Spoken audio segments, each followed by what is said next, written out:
वर्तमान में 2023 का बजट सत्र विधानसभा में प्रस्तुत हो रहा है और यह बजट सत्र 1 माह का है।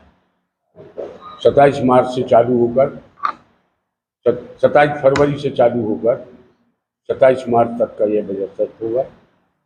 इसमें होली के अवकाश रहेगा और बाकी समय बैठ के होंगे।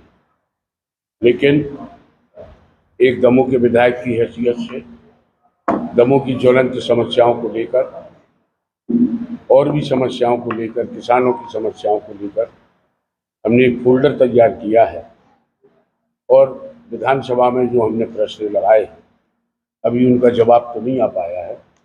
जवाब देखिए सरकार क्या देती है, संबंधित मंत्री क्या जवाब देते हैं, संबंधित विभाग क्या जवाब देते हैं, उसकी कापी हम आपको बाद में उपलब्ध करा देंगे। लेकिन मुख्य रूप से हमारा इसको चला बंद कर मुख्य रूप से हमने जो प्रश्न लगाए हैं, एक दिन सबसे बड़ा पुराना मुद्दा मेडिकल कॉलेज है।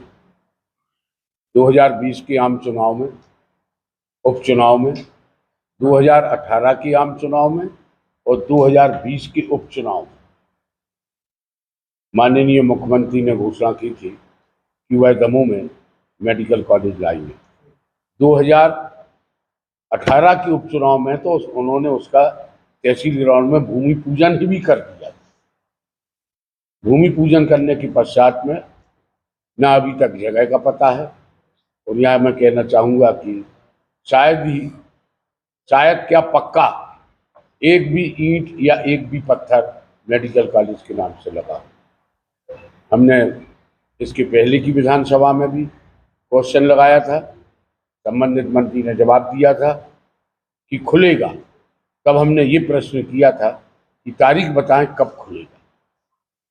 हमने ये भी कहा था विधानसभा में कि जब तक मेडिकल कॉलेज खुलेगा, जब तक जो हमारे दमोह हॉस्पिटल की अस्पताल की स्थिति है, वार्ड बॉय की कमी है, स्पेशलिस्ट डॉक्टरों की कमी है, उपयंत्रों की कमी है, ये सारी पूर्ति कर दी जाए, मेडिकल कॉलेज भी निश्चित रूप से खोल दिया जाए।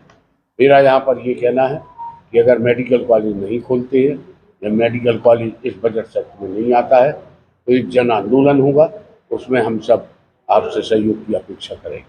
बिना जन आंदोलन किए अब मुझे नहीं लगता कि मेडिकल कॉलेज ये सरकार देगी। चुनावी वादे थे, झूठे वादे थे, जिसको करने में शिवराज सिंह चौहान माहिर हैं। इसी प्रकार का वादा चल रहा है। दूसरा हमने प्रश्न लगाया है इस विधानसभा में कर्मचारियों की मांगों को लेकर। शिक्षा विभाग में शिक्षकों द्वारा अपनी वरिष्ठता के नाम से के संबंध में ये प्रश्न हमने लगाया है। और दूसरा और प्रश्न है पुरानी पेंशन बहाली। ये गंभीर मुद्दा बहुत पहले से चल रहा है और ये हर विधानसभा सत्र में, हर बैठक में आता है, लेकिन आज तक यह सरकार इसका निराकरण नहीं कर पाई और ना ही कोई संतोषजनक जवाब देती है। और है आशा एवं ऊषा कार्यकर्ता, आंगनवाड़ी कार्यकर्ताओं के वेतन की मांग। आपने देखा होगा समय समय पर आशा कार्यकर्ता और ऊषा कार्यकर्ता अपनी मांगों को लेकर कलेक्ट्रेट के सामने, दमोह जिले के तो क्या पूरे प्रदेश के लोग धरना प्रदर्शन करते हैं, लेकिन उनकी आज तक कोई सुनवाई नहीं होती। आउटसोर्स कर्मचारी, ये एक बड़ा ज्वलंत मुद्दा है। आउटसोर्स कर्मचारियों की भर्ती कर रहे हैं। आउटसोर्स में तो एक प्रकार से हम क्या बोले, दलाली बोलें कि क्या बोलें। आउटसोर्स कर्मचारी के लिए ठेकेदार को मिलता है 18,000 रुपया, तो वह कर्मचारी को देता है 10,000 रुपया। और कर्मचारी अगर अपनी मांग के लिए आंदोलन या अपनी बात करता है तो उसको निकाले जाने की धमकी दी जाती है। कोई इस प्रकार की कोई सॉल्यूशन नहीं निकाल रही है ये सरकार, जिससे कि आउटसोर्स कर्मचारी को राहत मिल सके। संविदा कर्मचारी की हालत आप देख रहे हैं, रोज आंदोलन, रोज सारी चीजें। किसानों की समस्याएं हैं, जिसके विषय में अभी हम गौरव भाई बैठे हैं, हम इनसे निवेदन करेंगे कि किसानों की समस्याओं के विषय में आपको अवगत करा देंगे। किसान कर्ज माफी, भूमि खरीदारों की भूमि का सीमांकन बटांग डायवर्सन ना हो। पेयजल की समस्या, आज भी कुछ गांव ऐसे हैं पेयजल की समस्या है। दो योजनाएं जिले को मिली, सद्धरू और आपके सीतानगर योजना, लेकिन आज भी गांव के लोग पानी के लिए परेशान हो रहे हैं। सड़कें खोद दी गई है पाइपलाइन के नाम से, लेकिन उनका सुधार कार्य नहीं हो रहा है। इसके अलावा अपराधों में बेतहाशा वृद्धि, ये तो आप लोग रोज ही देख रहे हैं, रोज ही छाप रहे हैं। इसके अलावा बिजली की विकट समस्या, ट्रांसफार्मर जले हुए हैं। आज नया ट्रांसफार्मर लगाते हैं, 2 दिन बाद ट्रांसफार्मर जल जाता है। इस प्रकार की खरीदी हो गई। भवन विहीन आंगनवाड़ी केंद्र भवन विहीन पड़े हुए हैं। पेंशनरों की का महंगाई भत्ता, मुख्यमंत्री स्वयं अनुदान एवं राज्य बीमारी सहायता। आप विश्वास मानिए, हमारे पास पूरा रिकॉर्ड है। अगर कांग्रेस के विधायक किसी पात्र व्यक्ति के लिए जो गंभीर रूप से रोगी है, चाहे कैंसर का चाहे किसी चीज का, अगर कांग्रेस के विधायक ने लिखा है तो बिना पढ़े सीधा एक जवाब कि आपके द्वारा भेजा हुआ पत्र नस्तीबद्ध किया जाता है। चलिए, विधायक आपके दल का नहीं है, जनता तो आपकी है, और वह जो गंभीर रोग से पीड़ित है, कम से कम उसकी ओर तो दृष्टि डालिए।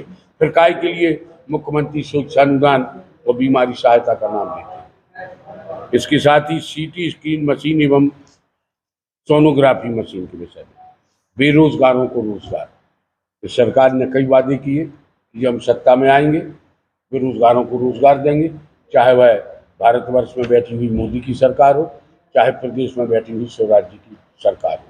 आज तक ऐसा कोई रिलैक्सेशन, ऐसी कोई योजना बन के तैयार नहीं हुई जिससे कि हमारे बेरोजगार को रोजगार मिल सके। अनुसूचित जाति जनजाति के मामले में पीड़ित पक्षकारों को मदद के संबंध में गौण खनिज मद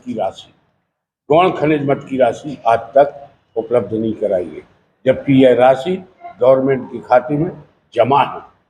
और जीता जात का उदाहरण क्या दें, पिछले वर्ष में और विधायकों को, सांसद महोदय को 70 लाख, किसी को 90 लाख, हमें राशि दी गई केवल 19 लाख, जिसमें हमने लड़ाई लड़ी। फिर भी हमने कहा चलिए ठीक है, अगली वर्ष हमारा कोटा पूरा कर देना, तो वो 19 लाख रुपए की राशि भी आज तक नहीं दी गई। इस प्रकार से यह सरकार और प्रशासन काम कर रहा है। दूसरे विधायकों को भाजपा के अभी हम ये पढ़ दे हमारे जो विधानसभा के मुद्दे हैं, फिर अपन क्वेश्चन आंसर कर जाएंगे। नौरादेही अभ्यारण्य में व्यवस्थापित गांव के लोगों को मूलभूत सुविधाएं दिए जाने के संबंध में विकास यात्रा, इसके संबंध में एक हमारी आप लोगों से, हमारे अध्यक्ष जी की, शहर अध्यक्ष की और भी लोगों की एक वार्ता हो चुकी है। उस समय में यहाँ पर मौजूद नहीं था, मैं दमों की बाहर था।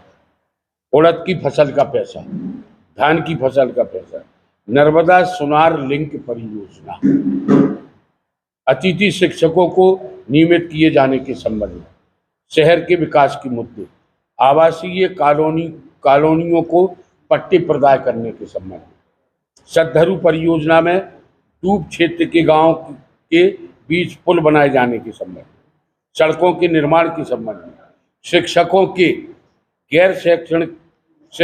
से गैर शैक्षणिक कार्य न कराए जाने के संबंध में, लिपिक कर्मचारी संघ की वेतन सापेक्षा बहाल किए जाने के संबंध में, बिजली बिल मोबाइल पर न दिए जाने के संबंध में। इनके अलावा, क्योंकि विधानसभा का सत्र 1 माह का है, इसके अलावा और भी जो ज्वलंत समस्याएं हैं उनके विषय में विधानसभा में हमने प्रश्न लगाए हैं। अब इसका सरकार क्या जवाब देती है, क्या जवाब आता है, वो तो 27 तारीख से टर्म बाई टर्म जिस दिन जिस का विषय होगा आएगा, उससे हम आपको अवगत कराएंगे। और ये इस प्रकार से, यानी हमने एक रूपरेखा तैयार की है, एक खाका तैयार किया है, जो कि विधानसभा के अंदर हम अपने इन सब का जवाब मांगेंगे, और क्या जवाब होता है उससे आपको अवगत